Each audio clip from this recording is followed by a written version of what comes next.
ગઈકાલે જે ઘટના બની છે, ઠાકોર સમાજના બંધારણના ઉપરવટ જઈ અને ગબ્બર ઠાકોર અને અર્જુન ઠાકોરે એમના પરિવારમાં લાઈવ વરઘોડા સાથે એમનો પ્રસંગ કર્યો છે, ત્યારે સમગ્ર ઉત્તર ગુજરાતના ઠાકોર સમાજમાં ખૂબ આક્રોશ જોવા મળી રહ્યો છે. દિયોદરની ઓગળજીની ધરતી ઉપર ઠાકોર સમાજના તમામ રાજકીય નેતાઓ, ધાર્મિક સંતો, મહંતો, સામાજિક અગ્રણીઓની હાજરીમાં 16 મુદ્દાનું બંધારણ નક્કી કરવામાં આવ્યું હતું. આ બંધારણનું પાલન સમગ્ર ઉત્તર ગુજરાતના ઠાકોર સમાજે ચુસ્તપણે પાલન થઈ શકે એના માટેના પ્રયત્નો કર્યા હતા.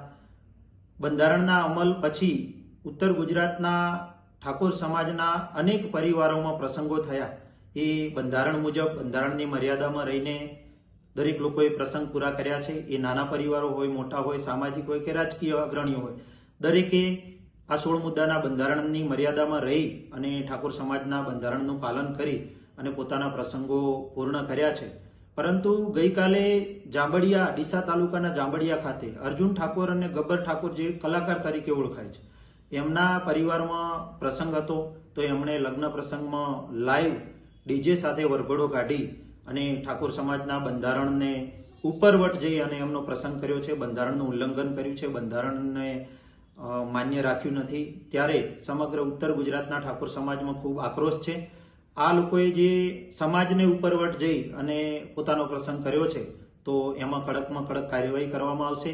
આવતીકાલે 4 તારીખે સમગ્ર ઉત્તર ગુજરાતના ઠાકોર સમાજના આગેવાનો, બંધારણ સમિતિના આગેવાનો અને સામાજિક અગ્રણીઓ એમના જાંબડિયા ગામમાં ભેગા થઈ અને સામાજિક રીતે દાખલો બેસે એવી કડક કાર્યવાહી કરશે. ફરીથી આવો કોઈ પ્રયત્ન ના કરે, કોઈના પ્રસંગમાં આ રીતે બંધારણને ઉપરવટ જઈ અને કોઈ પ્રસંગ ના કરે, કોઈ ડીજે સાથે કોઈ વરઘોડો ના કાઢે, કોઈ લગ્ન પ્રસંગમાં ડીજે ના રાખે, એના માટે ખૂબ કડક કાર્યવાહી કરવામાં આવશે. અનેક લોકોની માગણી હતી કે લગ્ન પ્રસંગોમાં ડીજે ચાલુ રાખવામાં આવે, પણ 26મી જાન્યુઆરી રાત્રે ઠાકોર સમાજનું મહાસંમેલન થયું. એમાં સ્પષ્ટ સંદેશ આપી દેવામાં આવ્યો હતો કે ભાઈ બંધારણનો અમલ થઈ ચૂક્યો છે. 4 જાન્યુઆરી 2027ના દિવસે ફરી બંધારણના દિવસે સમગ્ર ઠાકોર સમાજ ભેગો થશે. ત્યારે સમાજના સલાહ સૂચન લઈ અને આગળનું કઈ રીતે કરવું એના નિર્ણય કરવામાં આવશે. પરંતુ હાલ પૂરતું ચુસ્તપણે ઠાકોર સમાજને આ બંધારણનું પાલન કરવાનું રહેશે, આવો સ્પષ્ટ સંદેશ આપવામાં આવ્યો હતો. છતાં પણ અર્જુન ઠાકોર અને ગબ્બર ઠાકોરે આ બંધારણનું ઉલ્લંઘન કર્યું છે, તો એમના વિરુદ્ધમાં કડકમાં કડક કાર્યવાહી થવી જ જોઈએ.